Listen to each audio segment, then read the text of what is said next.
Daniel chapter 2, we see a very important prophecy, succession of human governments, the head of gold, the breast of silver, the, the thigh, the belly and the thigh of bronze, the legs of iron, and the feet of iron and clay.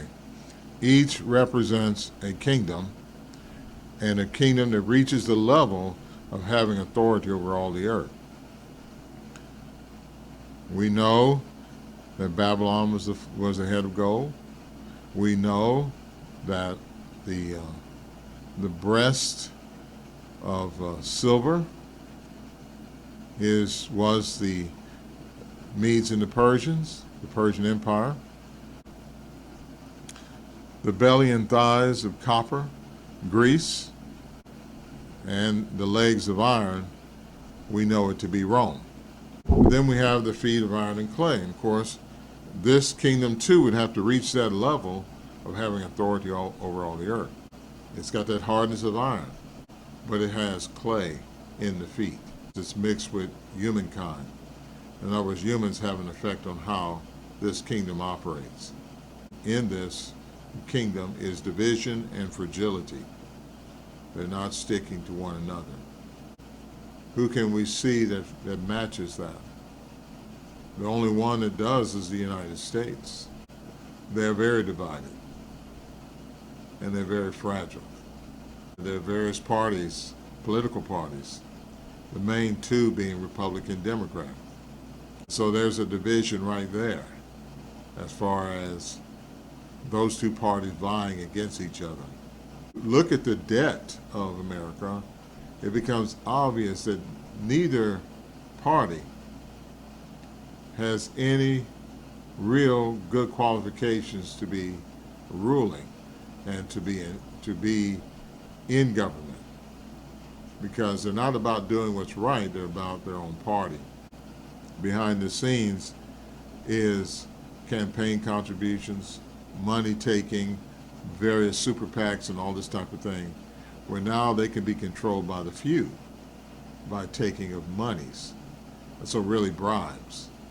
And so again, there's another aspect of the division, that it doesn't matter which party gets into authority, they continue to do things that really don't bring the people the benefit.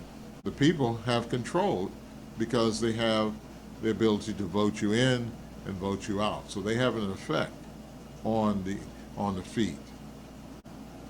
This division, we look in it more and more, we see how the rhetoric, the propaganda in the United States ensures that you always have division, which is something that the Bible shows is a key element of this last empire. Enemy nations look at America and they say, well, division is where you hit them. Because by keeping that division going, then you keep the whole thing in confusion. In 2024, I think, an indictment of Russian entities that were doing that very thing, using millions of dollars, funneling it to various media outlets and whatever, in order to amplify their racist message, in order to continue to keep the stew of confusion and division going on in the United States. It's an easy vulnerability of America, because they know people are easily swayed and manipulated. They're not so prone to check the evidence. They're not so prone to gravitate to what is right. So all you have to do is amplify things that keep them in this divisive mode, in this fragile situation. And wasn't January 6th an evidence of how fragile the United States is, and that its own people will attack their own capital? When they say something, it matters in the world. They put sanctions on the country, it matters. They have 800 bases all over the world. Their dollar is the standard. What they do is the standard of what goes on all around the world. So they are at that level that Babylon was, that Persia was, that Greece was, that Rome was.